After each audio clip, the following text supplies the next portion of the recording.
만약에 여기가 식물원이었으면 어땠을 것 같아요? 다른 회사라도 가지 않았을까.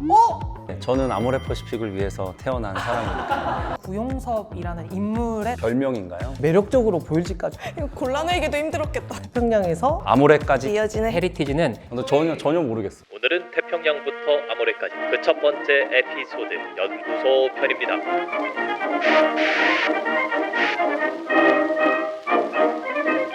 1994년 태평양에 첫 연구실이 마련되었고 그것은 곧 우리나라 뷰티 업계 최초의 연구실이었습니다. 서울 후암동 사무실 한쪽에서 출발한 연구실은 영등포 공장을 거쳐 1992년 용인 태평양 기술연구소로 발전했고 지금의 아모레 파시픽 R&I 센터의 모습으로 이어졌습니다.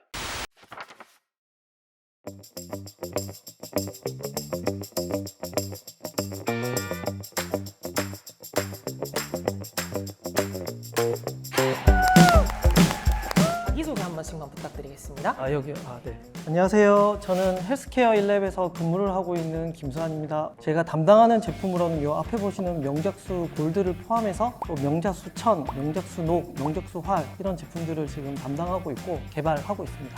네, 안녕하세요. 저는 인삼을 비롯한 식물의 생리, 성분 연구하고 있는 재료과학랩의 조정훈이라고 합니다. 네, 안녕하세요. 저는 이니스프리 제품 위주로 이제 개발을 하고 있고 스킨케어 2랩에서 스킨 관련된 제형 연구를 하고 있는 이은지입니다. 네, 안녕하세요. 재료과학랩의 한영주입니다. 최근에 가장 집중했던 일은 그 천연 유래의 셀룰로스 점증제를 개발해서 라보H에 도입하는 그런 작업을 맡고 있습니다. 네, 감사합니다. 맞게 이해한지는 모르겠지만 영균님은 라보H, 은지님은 이니스프리, 정우님은 인삼, 이제 수환님은 명작수 이렇게 이해를 해도 될까요? 별명인가요?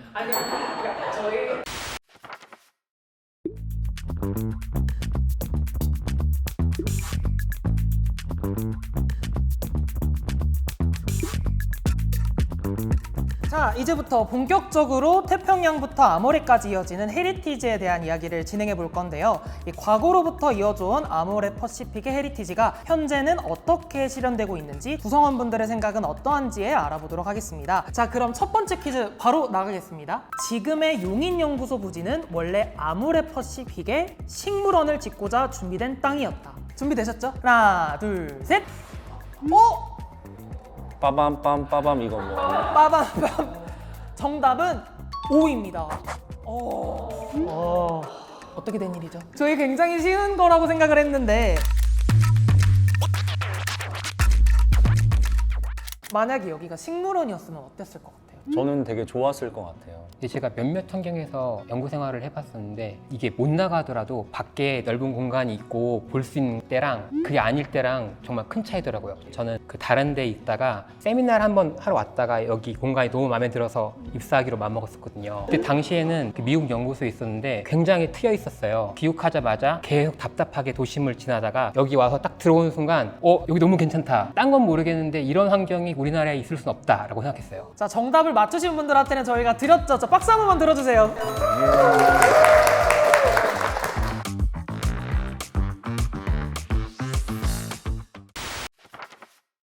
네, 다음 문제를 드리기 앞서 아모레 퍼시픽에서는 좀 너무 유명한 분이시지만 시청자분들을 위해서 구용섭이라는 인물의 당시 이력에 대해서 간단하게 조금 설명을 드릴게요.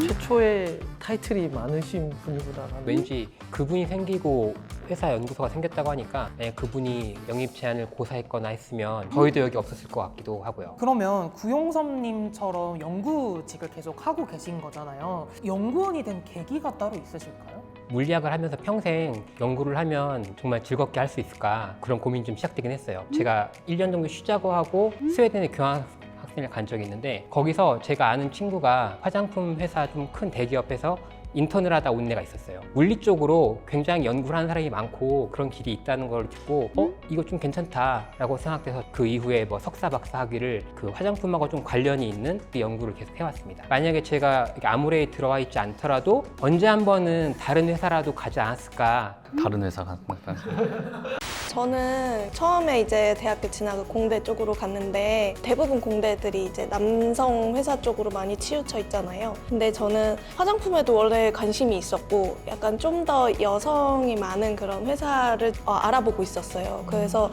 아모레 퍼시픽 연구소에 대해 알면 알수록 좀 더 가고 싶은 회사였었고 저는 어떻게 보면 꿈을 이뤘었던 거거든요. 네. 제가 입사를 2010년도 7월에 했는데 실질적으로 저기 있는 그 뮤지엄이 2010년도에 오픈을 하게 됐습니다. 면접을 보고 그 다음으로 이렇게 뮤지엄을 투어 시켜 주시면서 뭐 이렇게 소개를 시켜 주시는 선배님이 계셨는데 그 투어가 끝난 후에 이 아모레에는 꼭 입사를 해야 되겠다라고 생각을 해서 꼭 오고 싶다고 굉장한 어필을 했고 어필을 했고 그랬을 때 그 어필이 잘 먹혔는지 다행히 입사를 하게 됐고 개인적으로는 굉장히 행복하게 생각하고 있습니다. 제가 이제 학교 생활을 하다 보면서 화장품이라고 하는 거는 과학 영역을 다루는 그런 것도 물론 있지만은 이제 사람의 심리라던가 감성적인 것들도 많이 다루는 걸로 알게 되었습니다. 이제 제가 성격이 마냥 이제 막 과학만 하는 그런 성격은 아니고 또 뭐 역사라던가 문화라던가 이런 것들도 관심이 좀 많이 있던 편이어서 저한테 많이 맞겠다 생각을 하면서 이제 도전을 결심하게 되었죠. 저 같은 재료과학랩에 계신 분이 있는데 그분이 먼저 입사를 하셨어요. 그리고 저한테 너무 괜찮은 회사가 있는데 여긴 한번 꼭 와봤으면 좋겠다. 그래서 이제 저를 초청해서 소통 공간에 있는 회의실에 들어갔는데 거기에 그 소명이 걸려 있었거든요. 세상을 아름답게, 사람을 아름답게, 이게 매일 그걸 보고 있으면 정말 바뀔 거라고 저는 생각을 좀 했거든요. 그래서 실제로 딱 연구소를 계속 다니면서 사람들 얼굴을 봤을 때 정말 이런 대형 연구소 시설 중에 이렇게 분위기 좋고 사람들이 얘기 많이 하고 있고 웃는 얼굴인 곳이 없어요. 제가 여태까지 가본 곳 중에선 여기 한 군데이긴 했습니다. 여러분들 이야기를 좀 들어보니까 구용섭님과 시대는 다르지만 화장품 연구원이 되고자 했던 마음은 같다고 생각이 드는데요.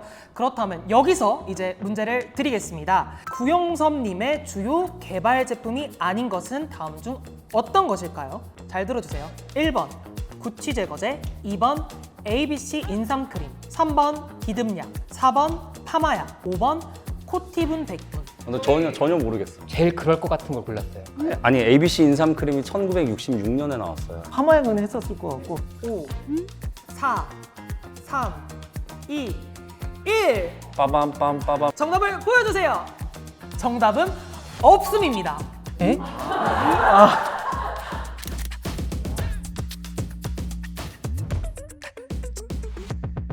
은지님은 지금 1번을 고르셨어요. 혹시 이유가 있을까요? 그런 구취 제거제가 그 당시에는 개발이 안 되지 않았을까라는 막연한 그런 생각 때문에 저는 다른 거 생각 안 하고요. 그 당시 비듬이 엄청 많았을 것 같긴 한데 비듬을 잡아야겠다는 생각을 못했을 것 같다고 생각을 그냥 했어요. 자, 벌써 마지막 퀴즈인데요. 태평양 시절부터 아모레 퍼시픽까지 제품에 사용한 원료가 아닌 것을 골라주세요. 1번 인삼, 2번 표고버섯, 3번 네잎클로버, 4번 갈치비늘, 5번 장어뼈. 자, 5, 4, 3, 2, 1 공개! 정답은 3번 네잎클로버입니다.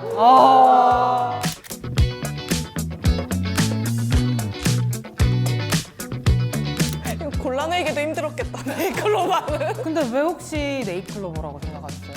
행운을 담은 제품이 있을 거라고 생각했습니다. 네, 고객들에게 행운을 주기 위한 노력을 했을 수도 있겠다라는 생각을 해서 이렇게 장어뼈나 갈치비늘 전 되게 생소했거든요, 사실. 화장품 원료로 쓰이는 의외의 반전 재료가 더 있을까요? 한율에서 사용한 그 갈색 솔잎, 이니스프리에서 사용한 한란 이런 것들도 좀 생소하셨을 것 같다고 생각이 좀 들어요. 이니스프리 화산송이 마스크팩이 있어요. 제주도의 화산송이를 갈아서 처음에 이제 제주도 가서 돌멩이들을 봤을 때에는 전혀 그런 생각을 하지 못했지만 이제 저희 연구원들이 거기에서 아이디어를 얻어서 화장품까지 적용했다라고 하는 거는 사실 저도 많이 놀랐었죠. 여러분들도 정말 다양한 연구를 많이 하셨을 텐데 가장 기억에 남는 원료 소재나 연구 또는 제품 관련해서 에피소드가 있을까요?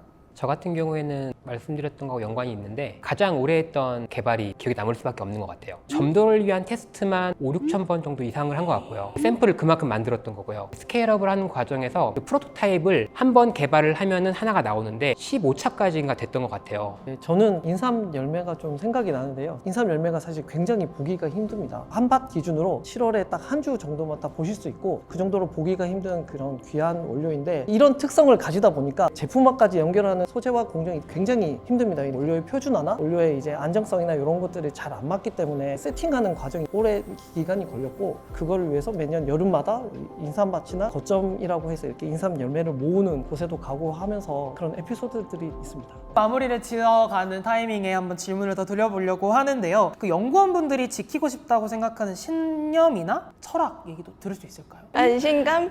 지인분들이 아모레 거는 그래도 아무거나 써도 다 좋고 그리고 너무 다 괜찮은 것 같아 이러면은 되게 기분 좋더라고요. 그게 저희 자사의 장점이 아닐까 싶고, 고객들도 본인들이 선호하는 그런 브랜드 제품을 썼을 때 되게 뭐 변하지도 않고 괜찮아 막 이런 소리 들었을 때 좋은 것 같아요. 저는 바르는 거 플러스 이제 저는 또 먹어야 되는 거를 하다 보니까 먹었을 때 안전한 거를 만들어야 된다는 거를 항상 일본 원칙으로 좀 생각을 하고 있고, 이제 두 번째는 이제 안전하면서도 먹었을 때 효과가 있는 그런 제품을 만들기 위해서 어떻게 할지, 그리고 이제 이 제품을 만들어서 고객들에게 어떻게 매력적으로 보일지까지 이렇게 좀 고민을 하고 있습니다. 저는 제 주변에 있는 동료들한테 도움이 되는 사람이 좀 되고 싶다고 생각을 하고 있어요. 보통은 일에 쫓기다 보면은 어떤 요청이 들어왔을 때 마음에 들던 안 들던 뭐 자르거나 하는데, 저는 웬만하면은 그런 것들 충분히 좀 들어드리려고 노력하고 있고, 가끔 정말 제품팀에서 정말 신기하게 엄청 창의적인 그런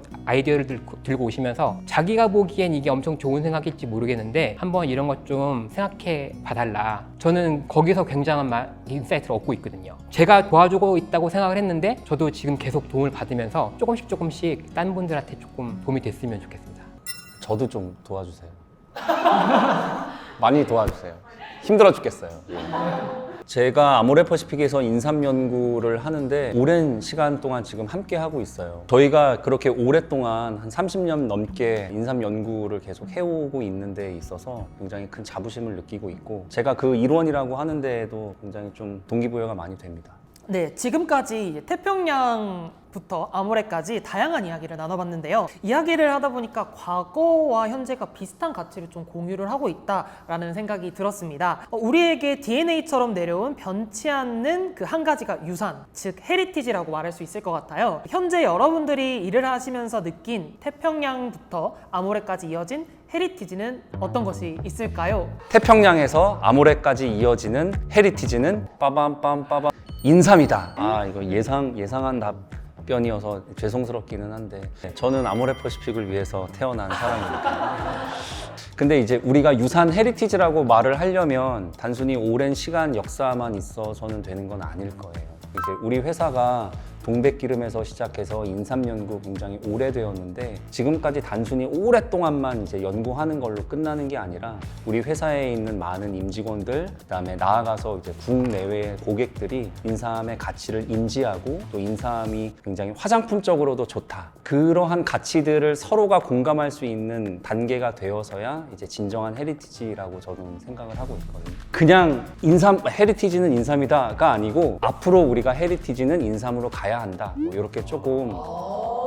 태평양부터 아모레까지 이어지는 우리의 헤리티지는 우리의 소명이다. 연구소에 와서 느낀 게, 사실 말하고 글의 힘은 그렇게 강하지 않을 수도 있고 그걸 믿지 않는 분도 있겠지만, 저는 어떤 가치를 가진 말을 계속해서 듣고 여러 사람이 공감하고 있으면 정말 작게라도 영향을 준다고 생각을 하거든요. 굉장히 좋은 사람들을 좋은 환경에서, 심지어 건물들도 갑갑하지 않은 정말 잘 만들어진 곳에서 지금 하나의 문화를 만들고 있다고 생각을 하고 있거든요. 그래서 저는 이런 우리의 소명이란 게 결코 변하지 않는 가치를 하나 갖고 있고, 거기서 비전이랑 원칙 같은 게 존재하기 때문에 저희가 계속 이끌어오고 있을 수 있다고 생각을 하고 있습니다. 태평양부터 아모레까지 이어지는 헤리티지는 고객 중심 관점이다. 제가 좀 찾아봤었는데 선대 서성한 회장님께서 이런 말을 하셨더라고요. 감동을 팔고 마음을 얻는다. 그래서 이 뜻을 약간 좀 계속 좀 생각을 해봤는데, 딱 떠올랐던 게 예전에 저희 집에 그 방판 하시는 분이 오셨을 때 저희 엄마의 표정이 생각이 나더라고요. 화장품을 딱 이제 사고 샘플 이런 거 받았을 때 막 되게 좋아하는 그 감동받은 표정? 이게 저희의 근간이 되는 고객에게 감동을 주는 관점이 큰 뿌리가 아니었을까. 그래서 계속적으로 고객들이 믿고 쓸 수 있고 계속적으로 누군가한테 선물할 때도 이 세트 주면 되게 좋아하겠다 기대할 수 있는 그런 마음이 거기서부터 비롯되지 않나라는 생각이 들었어요. 태평양에서 아모레까지는 헤리티지는 DNA다 라고 생각을 합니다. 우리 회사에 좀 일하는 방식 중에 좋은 거라고 생각되는 것 중에 하나가 일단 신입사원으로 입사를 하게 되면 선배분들이 다 붙으세요. 얘한테 뭘 가르쳐 줘야 되겠다. 우리가 지금까지 어떤 연구를 했고 우리의 제품은 이렇고 우리가 일하는 방식은 이렇다 이런 거를 굉장히 많이 알려주세요. 그렇게 좀 계속적으로 선배님들하고 컨택과 배움이 그 구용섭님 때부터 계속 내려오는 것 같아요. 그런 게 일하는 방식이나 제품, 연구 결과 이런 것들이 다 모여서 우리의 DNA가 아닌가. 그래서 그게 우리의 헤리티지다라고 좀 생각을 해봤습니다.